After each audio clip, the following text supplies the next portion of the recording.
Drama की starting में पहले हमें इस ड्रामा के मेन कैरेक्टर ली मियाओ को दिखाया गया, जो कि गुस्से से कार चलाते हुए बता रहा था कि एक लड़की है जिससे मैं हद से ज्यादा नफरत करता हूँ, क्योंकि उसने मुझसे मेरा कुछ खास छीन लिया। कि तभी उसे वो लड़की अपने सामने दिखी, इसलिए फुल स्पीड से वो उसे मारने के लिए आगे बढ़ा। पर क्या वो लड़की मर पाती है ये बताया नहीं जाता है, बल्कि ये सीन यहीं पर कट हो जाता है। अब हम स्टोरी को काफी पीछे से देखते हैं, यानी कॉलेज टाइम से, जहाँ एक सेरेमनी स्टार्ट होने वाली थी उन सभी फ्रेशर स्टूडेंट्स के लिए जो मिलिट्री ट्रेनिंग ज्वाइन करने वाले हैं, जहाँ हमको इस ड्रामा की मेन फीमेल लीड दिखाई गई, जिसका नाम है रुई निंग, जो कि अपनी बेस्ट फ्रेंड कैटी के साथ बैठकर लड़कों के बारे में बातें कर रही थी कि कौन सा वाला ज़्यादा अच्छा है। जहां कैटी ने रुइनिंग को जब जैसी वाइट शर्ट वाले सीनियर के बारे में बताया कि इसका नाम ये लिन है, जो कि बहुत ही ज़्यादा हैंडसम, फेमस एंड इंटेलिजेंट है, तो तब रुइनिंग उसे देखते ही रह गई, ये बोलकर कि आखिरकार मैंने तुम्हें ढूंढ ही लिया। इसका मतलब रुइनिंग पहले से ये लिन को जानती है। और अब यहाँ से स्टोरी फ्लैशबैक में गई, जहाँ हम देखते हैं कि एक दिन जब रुइनिंग अपना वायलिन लेने आई हुई थी, तो तब उसे वहाँ से जानी पहचानी ट्यून सुनाई दी, जिसे और कोई नहीं बल्कि ये लिन ही प्ले कर रहा था। इसलिए उसे सुन रुइनिंग को याद आ गया कि अरे ये तो वही ट्यून है जो बचपन में मेरा स्पेशल दोस्त प्ले किया करता था, मेरे गुस्से को दूर करने के लिए, ये बताकर कि ये उसने बनाई है। इसलिए रुइनिंग जब जैसी ये लिन को रोकने भागी, लेकिन तब तक वो वहाँ से चला गया, जिस बात से तब रुइनिंग बहुत ही ज़्यादा उदास हुई थी, क्योंकि आई थिंक वो बचपन से ये लिन को लाइक करती आई है। इसलिए प्रेजेंट में बहुत ही ज़्यादा खुश है कि आखिरकार तुम मुझे फिर से मिल ही गए। कैटी ने पूछा कि क्या हुआ, यानी तुम मेरे ये लिन को घूर क्यों रही हो? याद रखना उसे पहले मैंने देखकर पसंद किया है। तो तब रुइनिंग कहती है कि तुमने अभी पसंद किया होगा, लेकिन मैं ये लिन को बचपन से लाइक करती आई हूँ।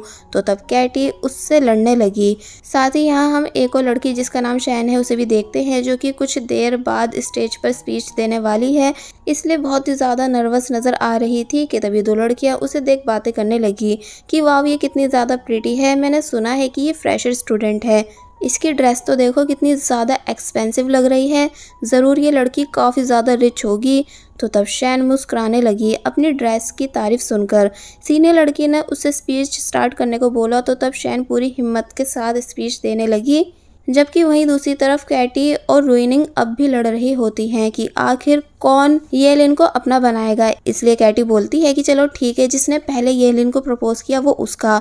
तो तब रुइनिंग भी इस बात के लिए मान गई कि सेरेमनी के खत्म होते ही मैं सबसे पहले प्रपोज कर दूंगी। लेकिन जब पता चला कि ये लिन तो जाने वाला है, इसलिए रुइनिंग ने बिना देरी करे सभी के सामने जोर जोर से येलिन को प्रपोज कर डाला कि हेलो सीनियर येलिन, मैं आपको बहुत ही ज़्यादा लव करती हूँ।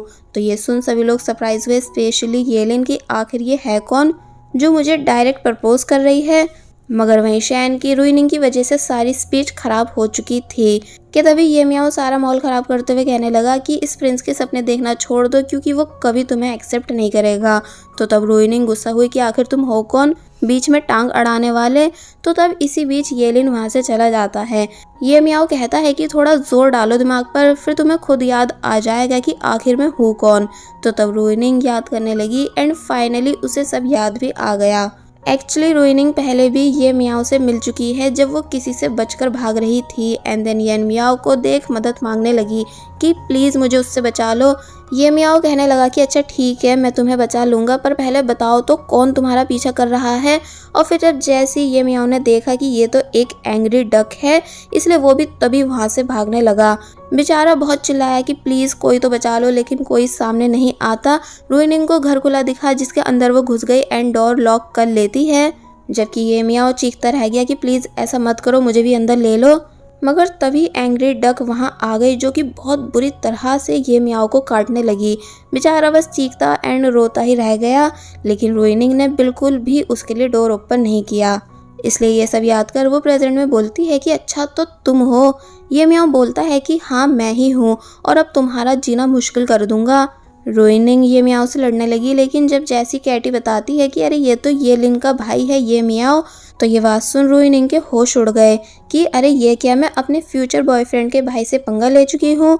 बाय द वे यहाँ ये दोनों अपना कंटिन्यू लड़ते रहे, लेकिन इस वजह से शैन की परफॉर्मेंस खराब हो चुकी थी। यानी उसने सीनियर के कहने पर दोबारा से स्पीच देने की कोशिश की, लेकिन दे नहीं पाई, बहुत ज़्यादा नर्वस हो जाने की वजह से। इसलिए बाद में उसे सीनियर ने बहुत कुछ सुनाया कि तुमने आखिर स्क्रिप्ट सही से याद क्यों नहीं की थी। पता भी है आज कितने सारे अलग अलग कॉलेजेस से लोग आए थे जिनके सामने तुमने हमारे कॉलेज की इंसल्ट करा दी। शैन कहती भी है कि ये सब र्यूनिंग की वजह से हुआ है, बट सीनियर बोलती है कि वो एक छोटा सा एक्सीडेंट ही तो था, लेकिन तुम्हें उसकी वजह से स्क्रिप्ट को तो नहीं भूलना था। और पता है सबसे बड़ी प्रॉब्लम क्या है? तुम्हारी ये ड्रेस, जिसे देख साफ पता चल रहा है कि ये कितनी ज़्यादा एक्सपेंसिव है। इसलिए सभी डायरेक्टर्स को लग रहा होगा कि हम स्कूल का बजट यानी सब्सिडीज का पैसा तुम जैसे स्टूडेंट्स पर वेस्ट कर देते हैं। शैन ने काफ़ी समझाया कि नहीं, ये एक्सपेंसिव नहीं है, बल्कि मुझे मेरी मॉम ने स्पेशली आज के लिए गिफ्ट की थी, जिसे पहनकर मेरा किसी को भी कुछ दिखाने का इरादा नहीं था। लेकिन सीनियर मानती नहीं, बल्कि बोलने लगी कि वैसे तो तुम एक गरीब हो, पता नहीं अब तुम्हारे पास इतने पैसे कहाँ से आ गए जो तुम शो ऑफ करने लगी। तो तब खुद को गरीब सुन शैन भी भड़क गई, क्योंकि जब भी कोई उसे गरीब कहता है तो उसे गुस्सा आ जाता है। इसलिए कहती है कि हाँ मैं गरीब हूँ, इसलिए अब आप ही बता दीजिए कि एक गरीब को कैसे कपड़े पहनने चाहिए, या मैं खुद पर गरीबी की नेम प्लेट लगा के घूमूं जिससे सभी को पता चल सके कि मैं कितनी ज़्यादा गरीब हूँ, जिसे कोई हक नहीं ऐसे कपड़े पहनने का। तो तब सीनियर चिढ़ गई कि तुम मुझसे ऐसे कैसे बात कर सकती हो। इसलिए टीचर को कॉल कर शैन का नाम उन स्टूडेंट्स की लिस्ट से निकलवा देती है जिन गरीब स्टूडेंट्स को कॉलेज की साइड से हेल्प मिलती थी। तो तब शैन को झटका लगा, लेकिन अब वो कर भी क्या सकती है।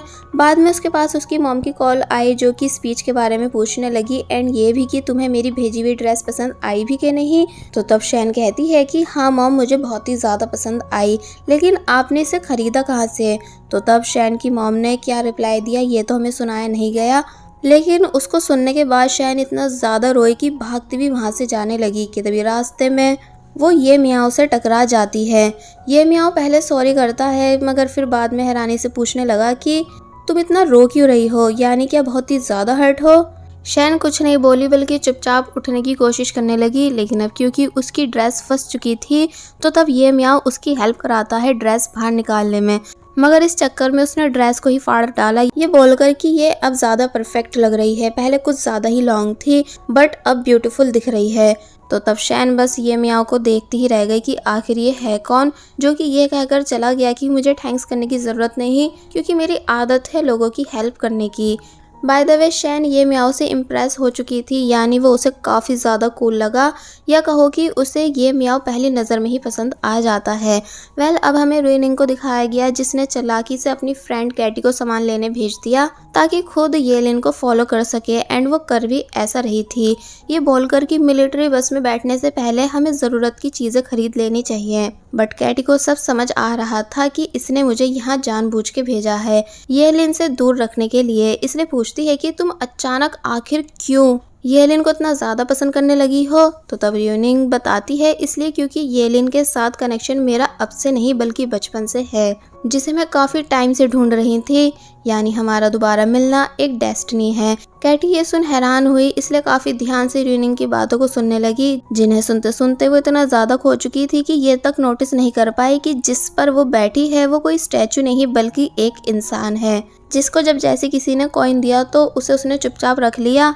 तो तब कैटी बहुत बुरी तरह शॉक रही कि अगर तुम स्टैचू नहीं थे तो क्या मुझे बता नहीं सकते थे, लेकिन तुमको तो मज़ा आ रहा था ना एक लड़की को खुद पे बिठाकर, ठरकी कहीं के। वो लड़का डर गया कि नहीं मेरा ये इरादा नहीं था, यानी मुझे परमिशन नहीं थी हिलने या कुछ भी बोलने की।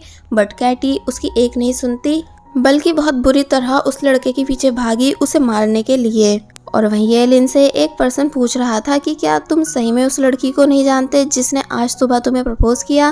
तो तब वो बोलता है नहीं बिल्कुल भी नहीं, शायद उसने किसी से बैट लगाई होगी मुझे सभी के सामने प्रपोज करने के लिए। कि तभी येलिन को साइड में खींच लिया गया, जो काम और किसी का नहीं बल्कि हमारी हीरोइन रुइनिंग का ही था, जिसके ऐसा करने से येलिन बस उसे देखता ही रह जाता है कि ये कितनी ज़्यादा ब्रेव है। कि तभी रुइनिंग समझाती है कि मैंने सुबह जो कुछ भी कहा वो झूठ नहीं, बल्कि मैं सच में तुम्हें बहुत ही ज़्यादा लव करती हूँ। येलिन को रुइनिंग की बातें झूठ लग रही थी, लेकिन वो उसे छोड़ती ही नहीं। कि तभी ये मियाओ ऊपर से ज़ोर से चिल्लाया कि छोड़ दे मेरे शरीफ भाई को।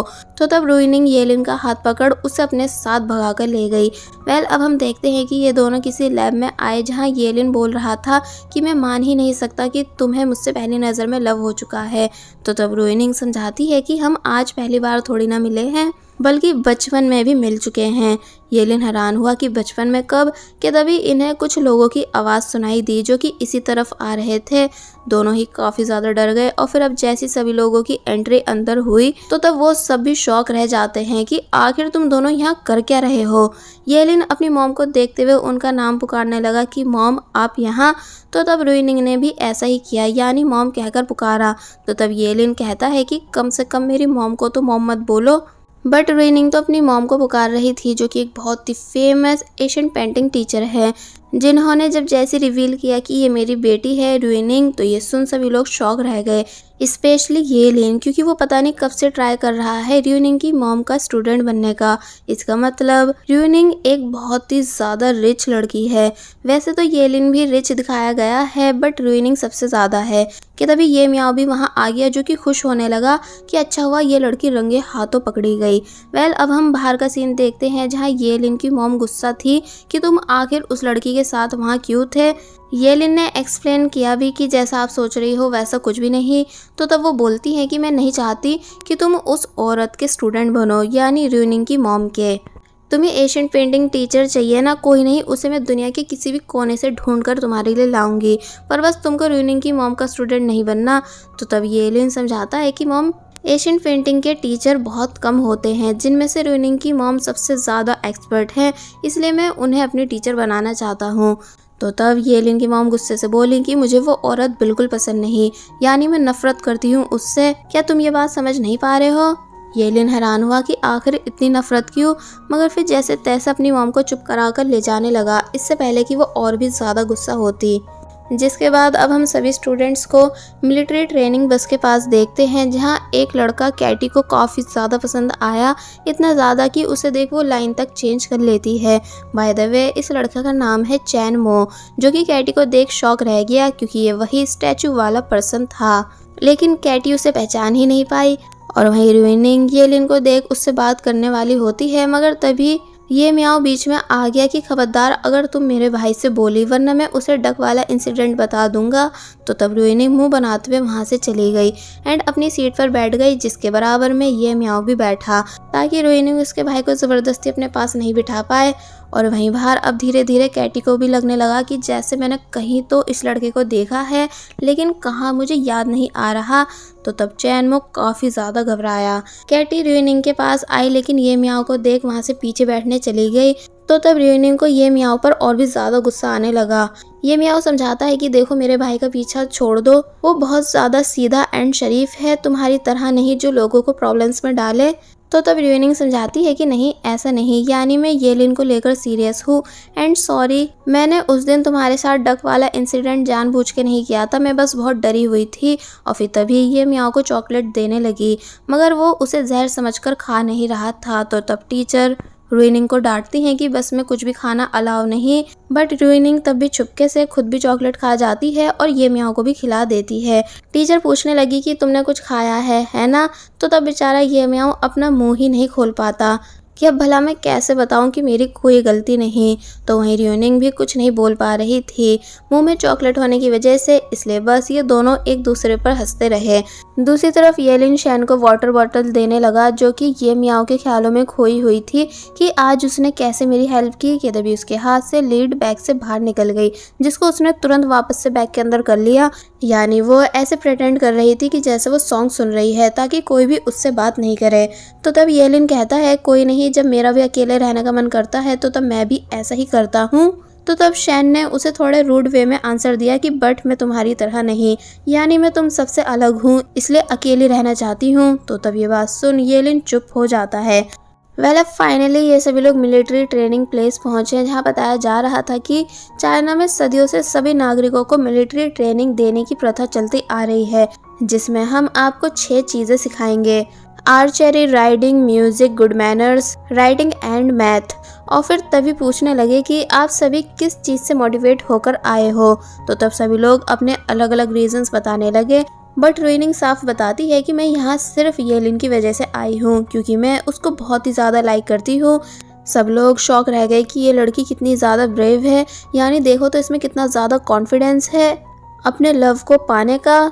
तो तभी ये लिन स्माइल करने लगा, मगर ये मियाओ बस गुस्सा ही होता जा रहा था कि आखिर ये लड़की इतनी बेशरम हो कैसे सकती है। तो वहीं शैन मुंह बना रही थी। जिसके बाद अब हम कैटी और र्यूनिंग को इनका रूम ढूंढते हुए देखते हैं, जहां इन्हें जब जैसे पता चला कि इन दोनों के रूम अलग अलग हैं, तो तब ये दोनों काफ़ी ज़्यादा उदास हुई कि तभी शैन वहां आई, क्योंकि उसका नाम र्यूनिंग के साथ है, यानी शैन र्यूनिंग के साथ एज ए रूममेट रहने वाली है। र्यूनिंग शैन को सॉरी करने लगी, क्योंकि आज सुबह उसने कुछ ज़्यादा ही एक्साइटमेंट में शैन की स्पीच खराब करा दी थी। बट शैन रूड वे में बोलती है, कोई बात नहीं मिस, आप जो चाहे वो कर सकती हो। र्यूनिंग कहने लगी कि तुम मुझे ऐसे मिस मत कहा करो, और फिर तभी बात घुमाकर शैन से साथ में डिनर करने का पूछने लगी। बट शैन कहती है, नहीं मिस, मेरी इतनी वैल्यू कहाँ जो मैं आपके साथ डिनर कर सकूं। और फिर तभी उसने ड्रेस निकाली, ये पूछते हुए कि तुम आखिर कैसे मेरी मॉम को अपनी पहनी हुई ड्रेस बेच सकती हो, क्या तुम्हें मज़ा आता है मुझे नीचा दिखाकर। र्यूनिंग हैरान हुई कि नहीं ऐसा नहीं है, और अब इससे पहले कि वो पूरी एक्सप्लेनेशन दे पाती कि तभी ये सीन यहीं एंड हो गया। सो अब ये तो हमें बाद में ही पता चलेगा कि आखिर शैन और र्यूनिंग के बीच क्या रिलेशन है, जो शैन र्यूनिंग से नफरत करती है, एंड आखिर उसके पास र्यूनिंग की पहनी ड्रेस आई कैसे। ये सब हमें नेक्स्ट पार्ट में ही पता चलेगा। और बस फिर इसी के साथ पार्ट 1 यहीं पर एंड हो जाता है।